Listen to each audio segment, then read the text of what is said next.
Almost 1 year ago, after withdrawing from the Iran nuclear deal, President Trump implemented the strongest pressure campaign in history against the Islamic Republic of Iran.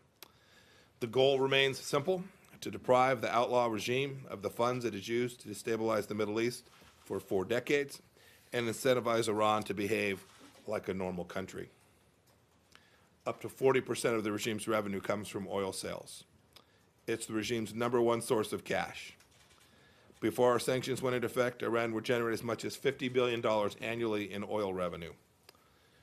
Overall, to date, we estimate that our sanctions have denied the regime well north of $10 billion. The regime would have used that money to support terror groups like Hamas and Hezbollah and continue its missile development in defiance of UN Security Council Resolution 2231. Our goal has been to get countries to cease importing Iranian oil entirely. Last November, we granted exemptions from our sanctions to 7 countries and to Taiwan. With this is to give our allies and partners to wean themselves off of Iranian oil and to assure a well-supplied oil market. Today, I'm announcing that we will no longer grant any exemptions. We're going to zero across the board. We will continue to enforce sanctions and monitor compliance. Any nation or entity interacting with Iran should do its diligence and err on the side of caution. The risks are simply not going to be worth the benefits.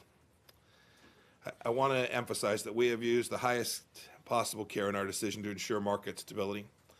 The United States has been in constant discussion with allies and partners to help them transition away from Iranian crude to other alternatives.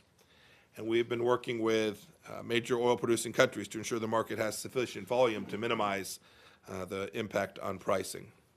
Both the Kingdom of Saudi Arabia and the United Arab Emirates have assured us they will ensure an appropriate supply for the markets. And of course, the United States is now a significant producer as well.